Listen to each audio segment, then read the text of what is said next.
Hello guys, welcome. चलते हैं चाणक्य नीति की तरफ। तो आचार्य बोलते हैं कि सभी प्रकार की औषधियों में अमृत सबसे महत्वपूर्ण औषधि है। सुख देने वाले सब साधनों में भोजन सबसे प्रमुख है। मनुष्य की सभी इंद्रियों में आंखें सबसे प्रधान है और श्रेष्ठ है। तब तथा शरीर के सभी अंगों में मनुष्य का सिर सबसे महत्वपूर्ण है, श्रेष्ठ है, सर्वश्रेष्ठ है। आचार्य ने मुख्य चीजों की ओर संकेत किया है कि आपके शरीर में या आपके लिए क्या चीज़ें बहुत ज़्यादा महत्वपूर्ण हैं, जिसे आप संभाल के रख सकते हैं, जिसकी आप वर्जिश कर सकते हैं, जो आपके लिए बहुत ज़्यादा महत्वपूर्ण है, राइट।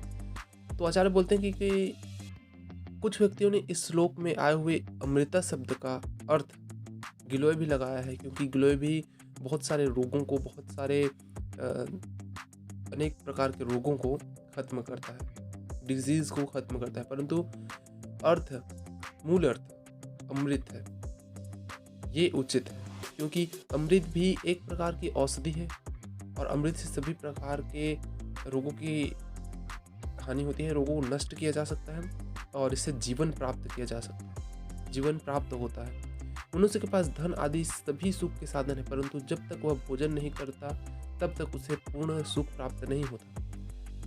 हर चीज भोजन के लिए है। अगर आप जीवित हैं तो भोजन के लिए है, अगर आप जीवित हैं तो आप भोजन नहीं करेंगे तो आप कहीं न कहीं उस सुख को प्राप्त नहीं करेंगे जो आप जीवित रहते हुए प्राप्त करना चाहते हैं, या हर व्यक्ति प्राप्त करना चाहता है, या जिसे व्यक्ति को प्राप्त होना चाहिए, एक संतुष्टि भरा भोजन। इसलिए भोजन को सब सुखों में प्रधान माना गया है। मनुष्य अनेक इंद्रियों से युक्त है, परंतु वह सुनता है, स्पर्श करता है, चखता है, देख सकता है, अनुभूति करता है, परंतु यदि वह देख नहीं सकता तो उसे इंद्रियों से पूर्ण सुख प्राप्त नहीं होता। क्योंकि अगर आप खाएंगे, अगर आप सुगंध लेंगे, अगर आप कुछ भी करेंगे, लेकिन अगर आपने देखा नहीं, उन चीज़ों को करते होते हुए नहीं देखा, मतलब एक बहुत बड़ी कम्युनिकेशन की चीज़ जो आपकी आंख है वो आपसे छिन जाएगी, जो दुनिया की हर एक चीज़ के लिए इम्पॉर्टेंट है।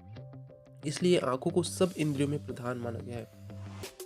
तो आपके आंख को सुरक्षित रखना आपके लिए बहुत इम्पोर्टेंट है, राइट। इसी प्रकार शरीर के सभी अंगों में मनुष्य का सिर प्रधान है, उसी को सभी अंगों में से श्रेष्ठ माना गया है। मस्तिष्क का महत्व सर्वविदित है, इसे कोई नकार नहीं सकता। जैसे कि कंप्यूटर का मस्तिष्क सीपीयू कहा जाता है ना, सेंट्रल प्रोसेसिंग यूनिट, उसी तरह इंसान का सीपीयू कौन सा है? उसका ब्रेन, उसका दिमाग, उसका सिर, उसका मस्तिष्क। अगर वो चीज़ आपसे छीन गया, वो चीज़ आपके पास नहीं हुआ, तो फिर आप क्या करेंगे? आप कुछ हासिल नहीं कर सकते हैं, राइट। तो आप अपने मस्तिष्क को मजबूत रखिए, इन सब चीज़ों को संभाल के रखना आपकी जिम्मेदारी है, राइट। आचार्य नेक्स्ट बोलते हैं कि आकाश में किसी दूत का जाना संभव नहीं है और वहाँ किसी से किसी प्रकार की कोई बातचीत नहीं हो सकती। रसायन में पढ़ाया जाता है कि वो अनंत है, जहाँ कोई भी हवा का आवागमन नहीं है और वहाँ बात भी संभव नहीं है। परंतु जिस श्रेष्ठ ब्राह्मण ने आकाश में सूर्य और चंद्रमा के ग्रहण की बात बताई है, उसे विद्वान क्यों न कहा जाए, क्यों न माना जाए। ये भी राइट है कि वहाँ जिन्होंने ये बताया कि सूर्य और चंद्रमा का ग्रहण होता है, एक दूसरे में छिप जाते हैं वो, तो उसे विद्वान क्यों न माना जाए। आचार्य के कहने का मतलब है कि जो चीज़ अवेलेबल नहीं है, उसके बाद वो चीज़ खुल के आ जाती है, तो वो चीज़ है एक्चुअली में, इसलिए वो चीज़ आई, तो आप उसे मान सकते हैं, राइट। आचार्य नेक्स्ट बोलते हैं कि विद्यार्थी, सेवक, मार्ग में चलने वाला पथिक, यात्री जो है, भूख से पीड़ित, डरा हुआ व्यक्ति और भंडार की रक्षा करने वाला द्वारपाल अपने कार्य में सो रहे हों तो उन्हें जगा देना चाहिए। आचार्य बोलते हैं कि यदि विद्यार्थी सोता रहेगा तो विद्या का अभ्यास कैसे करेगा। मालिक यदि सेवक को सोता देख लेगा तो उसे नौकरी से पृथक कर देगा, नौकरी से निकाल देगा।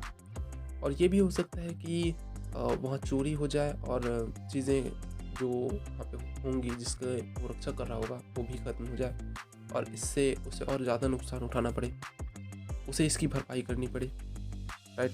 यदि यात्री रास्ते में सो जाएगा तो या तो उसकी चोरी हो जाएगी चीज़ें, सामान जो है, और अथवा उसकी हत्या कर दी जाएगी, राइट।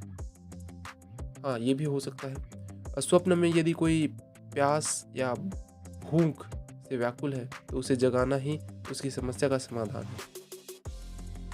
और इस स्वप्न में एक चीज़ और हो सकती है कि अगर वो व्यक्ति स्वप्न में है तो वो रियलिटी को नहीं समझ पाएगा, या वो उस चीज़ को नहीं देख पाएगा जो हर रोज़ वो सपने देखता है, राइट। तो उसे जगाना ही उसकी समस्या का समाधान है। यही बात स्वप्न में डरे हुए व्यक्ति पर भी लागू होती है, राइट। भंडार के रक्षक तथा द्वारपाल सो रहे हों तो उसे जगा देना ठीक रहता है, क्योंकि इनके सोने से इनकी नहीं अनेक लोगों की हानि होती है। आचार्य के इस कथन को शास्त्र के उन आदेशों में जोड़कर देखना चाहिए जिनमें यह कहा गया है कि सोते हुए व्यक्ति को उठाना नहीं चाहिए।